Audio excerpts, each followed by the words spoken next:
Hello learners, welcome to my channel enlighten knowledge. आज जो हम डिस्कस करने जा रहे हैं वो है when is price discrimination profitable.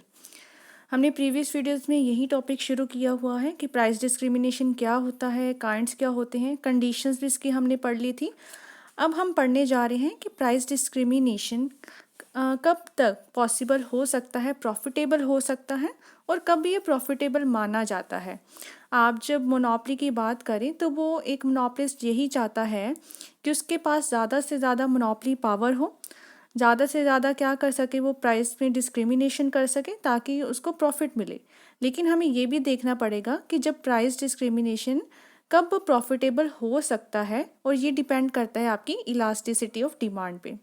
इस टॉपिक को शुरू करने से पहले मैं आपको बता देती हूँ कि आप मेरा टेलीग्राम चैनल ज्वाइन कर सकते हैं। वहाँ पर हर एक वीडियो की पीडीएफ फाइल आपको मिल जाएगी। साथ ही में फेसबुक पेज को भी लाइक कर दीजिएगा, लिंक आपको डिस्क्रिप्शन बॉक्स में मिल जाएगा। जब हमें बात करनी है कि कब हम माने कि हमारा जो प्राइस डिस्क्रिमिनेशन है वो प्रॉफिटेबल हो, तो इसके पीछे क्या रीज़न हो सकता है। तो एक ही इसके पीछे बहुत इंपॉर्टेंट रीज़न है, that is elasticity of demand.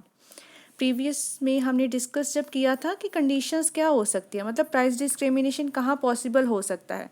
तो अगर आपको याद हो तो हमने थर्ड पॉइंट ही यही पढ़ा था कि जो आपकी इलास्टिसिटी ऑफ डिमांड है वो क्या होनी चाहिए, डिफरेंट होनी चाहिए, उसमें डिफरेंस होना चाहिए।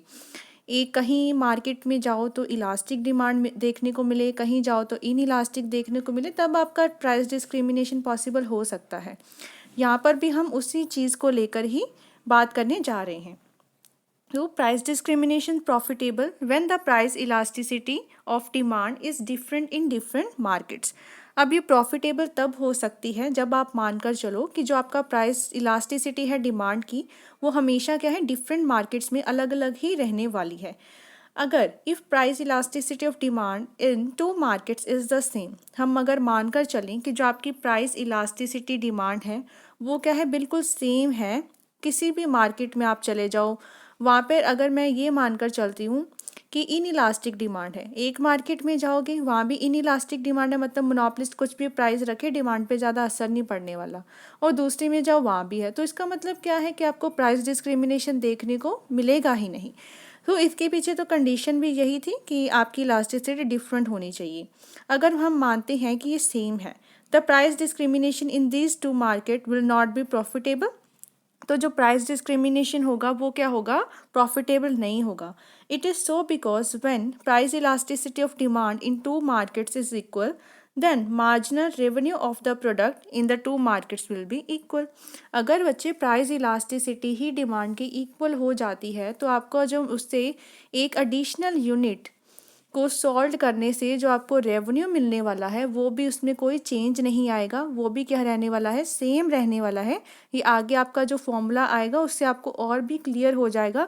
इसमें बस ये कंडीशन होती है कि अगर चीज़ों का प्राइस क्या है, इक्वल है, तो उसमें हम अगर इलास्टिसिटी भी इक्वल लेकर चले हैं तो मार्जिनल रेवेन्यू में कोई भी फ़र्क आने ही नहीं वाला है।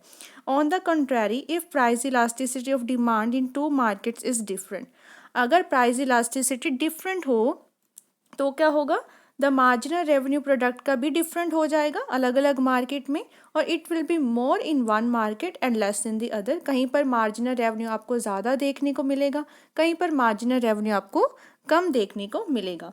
इन such a situation it will be profitable. इस सिचुएशन में क्या होगा, ये प्रॉफिटेबल हो जाएगा एक मोनोपोलिस्ट के लिए। अब वो क्या करता है, मार्केट्स देखता है कि जहाँ तो उसको रेट हाई मिलेगा चीज़ों का, वो क्या करता है, वहाँ जाकर अपनी चीज़ों को बेचना शुरू कर देता है, कम में से हाई मार्केट की तरफ शिफ्ट होना शुरू हो जाता है अपने प्रोडक्ट्स को लेकर। तो वो प्रॉफिटेबल हो जाएगा to transfer the commodity from less marginal revenue market, जहाँ पर उसको मार्जिनल रेवेन्यू कम मिल रहा है वहाँ से क्या है, ट्रांसफ़र कर देगा अपनी कॉमोडिटी को to the more marginal revenue market, जिस वजह से वो प्रॉफिट क्या है, कमा सकता है। दस difference in elasticity of demand of for the product in different markets make price discrimination profitable. तो आपका प्राइस डिस्क्रिमिनेशन एक तो आपको देखने को मिलेगा, क्योंकि एक पर्सन आपसे ज़्यादा पैसे ले रहा चार्ज कर रहा है, दूसरी तरफ कोई कम ले रहा है, क्योंकि elasticity of demand he different है। जिस वजह से क्या होगा, एक जो मोनोपोलिस्ट होगा वो क्या करेगा कि वो कमोडिटी को ट्रांसफ़र करना शुरू कर देगा। लेस मार्जिनल रेवेन्यू वाली कमोडिटी को हाई मार्जिनल रेवेन्यू में ट्रांसफ़र करेगा, जिससे उसको ज़्यादा से ज़्यादा प्रॉफिट होगा और प्राइस डिस्क्रिमिनेशन भी देखने को मिलेगा। इसके नीचे एक फॉर्मूला दिया गया है जो आपको ने यूज़ करना है डिस्क्रिमिनेशन प्रॉफिटेबल को ढूंढने के लिए। तो क्या है फॉर्मूला, वो है मार्जिनल रेवेन्यू किसके इक्वल हो जाएगा, that will be equal to average revenue. या आपने पढ़ा ही है कि इसका फॉर्मूला हमने किया था, ये है elasticity of demand -1 divided by, ये पूरी की ब्रैकेट में ही आएगा। इसको आपने ये नहीं मान लेना कि E-1/E लिखा है, ये पूरा है, ठीक है। तो इसको क्या करेंगे, ये हमारा फॉर्मूला हो जाता है, इसमें हम पुट करवा के अब देख लेते हैं। सपोज करो मोनोपोली प्राइस प्रोडक्ट का सेम है, 10 रुपीज़ मोनोपोली प्राइस है प्रोडक्ट का दोनों मार्केट्स में, लेकिन इलास्टिसिटी डिफरेंट है। ए मार्केट में जो इलास्टिसिटी है वो क्या है, कम है। इलास्टिसिटी क्या है बच्चे, कम है। कम इलास्टिसिटी का मतलब क्या होता है कि लेस इलास्टिक चीज़ है, वहाँ पर आपको जो प्रोडक्ट है उसकी लचक कम है, आपका प्राइस कुछ भी हो उसमें कम इलास्टिसिटी है। एक में तो 2 है और दूसरे में आपको इलास्टिसिटी क्या देखने को मिल रही है, 5 है। तो अब हम देखते हैं कि आपका रेवेन्यू कहाँ पर ज़्यादा होने वाला है। 10 मार्जिनल रेवेन्यू इन मार्केट ए का मार्जिनल रेवेन्यू ढूंढने की कोशिश करो। एवरेज रेवेन्यू क्या है, प्राइस की हम एवरेज रेवेन्यू ले लेते हैं, और ब्रैकेट में क्या है, इलास्टिसिटी क्या है, पहली मार्केट की डिमांड की 2 -1 कर दिया, और नीचे भी हमने क्या लिखा है 2, तो 10, ये क्या हो जाएगा 1/2, और ये आपका आंसर क्या आ जाएगा 5। तो इसका मतलब हमें मार्जिनल रेवेन्यू कितना मिला है, पहली मार्केट में 5 मिला है। अब दूसरी मार्केट की बात कर लो, तो इसमें ये भी 10 था, लेकिन आपकी इलास्टिसिटी क्या थी, ज़्यादा थी, 5 - 1/2 कर लो, तो 10, ये आ जाएगा आपका 4/2, या 5 से कट हो जाएगा, और आपके पास 5 - 1 4, 4 बाय क्या आ जाएगा, नीचे 5 ही आएगा, ये मैंने 2 ले लिया, ये 5 आएगा, और यहाँ पे आ जाएगा 4/5, ये 2 से जाएगा, और आपका आंसर क्या आ जाएगा, 8 आ जाएगा।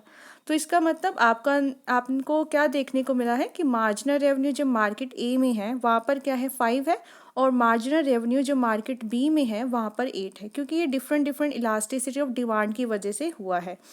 तो अब आपको यहाँ से पता लगा कि आपके जो मार्जिनल रेवेन्यू में क्या है, डिफरेंस देखने को मिल जाता है अगर इलास्टिसिटी आपकी अलग अलग हो, प्राइस आपने सेम रखा है।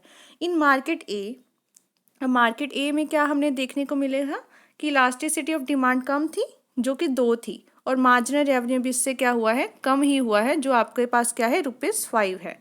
नेक्स्ट देख लीजिए, on the other hand market B में क्या है, वेयर इलास्टिसिटी ऑफ डिमांड भी ज़्यादा थी, तो मार्जिनल रेवेन्यू भी क्या था, ज़्यादा था। अब मोनोपोलिस्ट क्या करेगा, monopolist will transfer some units of the commodity from A.